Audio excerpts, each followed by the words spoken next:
Hey everyone, it's Katie with Katie's Corner. Welcome to Mama Mode Monday. We get to talk about month 8 this week. Last week we talked about month 7. We wrapped it up with me failing the gestational diabetes test. We also wrapped it up with us deciding that we are selling our house and it is time to move. So month 8 gets to start with us packing up our home, moving into a 1-bedroom teeny tiny apartment. We also in month 8 get to do birthing classes, and we get to have some crazy experiences. So because of month 8 having so many things happen, we actually are going to split it up into 2 different episodes. So this is going to be part 1 of our month 8, and yeah, starting it off with the move. Like, because we didn't have enough going on, yeah, we sold our home, and come just in a few weeks, we had 1 month to get our home packed up and ready, and we had to find a place to live for the temporary time being, because we were going to do a new build house. So we found an apartment that allowed us to lease just month to month, and it allowed us for our dog to come, and it was on the first floor, which was a huge benefit, especially with big belly right now, and then with baby too, because we were not about carrying a baby in a car seat up steps every single day. So we found an apartment. It was so nice. The manager guy, he was great, because with a new build and with COVID, we didn't know our house was scheduled to be done at the end of April, but we didn't know if that was actually going to be realistic or not, with everything always getting pushed back and materials always not being able to be delivered on time. So the apartment complex, it was wonderful that they knew our situation, and they were able to help with that, with moving out and not ever knowing exactly when we were going to be doing that. So that was great. However, during the moving is stressful in and of itself. Pregnancy is stressful in and of itself. Why not pile both of those on top of trying to manage and figure out what diabetes is like through the gestational time frame? And luckily, my doctor and I talked about the gestational diabetes. We talked about how much anxiety it was giving me every single time when I would prick my finger, and if and when I would fail the blood test because I ate too much sugar for whatever reason, I would just cry.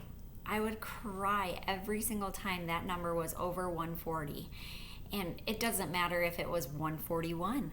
I just would start bawling. And so we talked to my doctor. I told her about what my diet was, and she felt comfortable enough, thankfully, that I just had to test my fasting blood sugar, which was just every single morning, and then I would just alternate each day. I would just have to test after one meal each time, unless I had like a high sugary meal or a high carb meal, then I would test after that too. But thankfully, she trusted that I could do that, and so that took a huge weight off my shoulders, that I only had to do that a few times, and just knowing like things are going to be okay with this. It's okay if you every once in a while go over that 140 mark. It's okay. Your body is still just working like a beast to try and keep that nugget healthy. So allowing me a little bit of that freedom and a little bit more of that control helped out, especially when then we were transitioning into that 1-bedroom. And my goodness, I do not recommend a 1-bedroom with your husband and a dog and a pregnant lady. It is so much, and it's overwhelming and nothing feels like your own. To also, mind you, because we didn't know how long we were going to be there, we didn't know what we needed in the one bedroom versus what we could store until the actual house. So not ever knowing where anything was for a control person like myself, truly getting even just that little bit of control back of not having to strictly monitor what I'm eating helped so much with my pregnancy and so much with just my mental well-being of being able to then handle the move and handle the continuation of pregnancy. On top of all of this, in the middle of moving, we also were in the middle of doing our birthing classes, which were wonderful.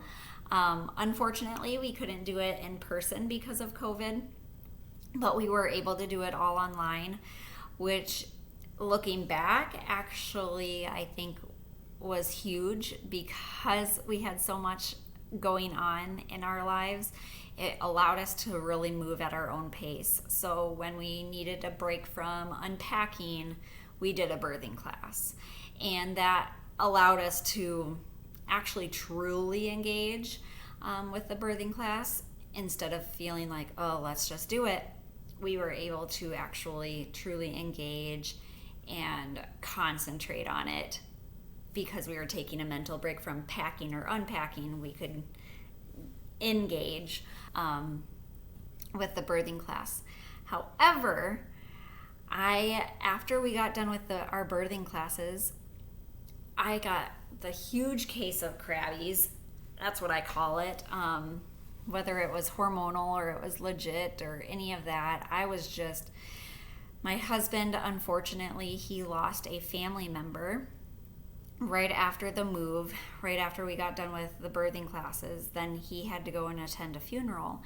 And at that point, I was 33 weeks pregnant and middle of winter, and we just weren't comfortable having me go to this family function with the funeral with all a gathering of people. We didn't know quite really what COVID was doing with pregnancies. We didn't want anything to happen while we're not at home, any of that. And so I wasn't able to be there to support my husband, and it was so hard to not be able to be that shoulder that he needed during that time.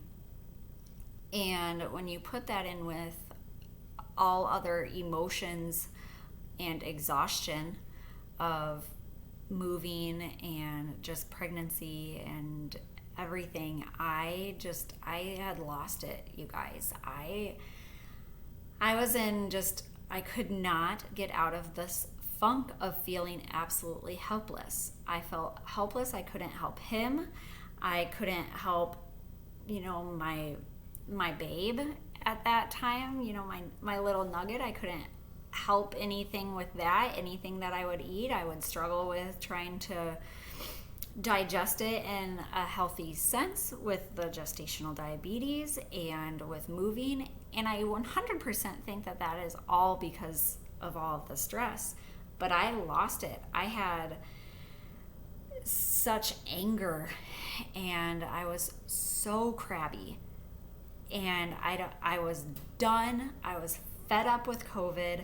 I was just frankly pissed at the world because I just felt like we just couldn't catch a flippin' break. And not being able to help, that is one of my biggest things, is I love helping individuals, and feeling out of control and not being able to help when I felt like I needed to was awful. And all of a sudden, I couldn't do it, and so I just broke, and tears galore, and just broke. And I would love to know if any of you moms out there ever had a moment throughout your pregnancy where you just you couldn't do it. You were just at that point where you couldn't do it anymore. You couldn't do it anymore. And how did you handle that? I would love to hear about that. I would love to hear about your story, how you handled that.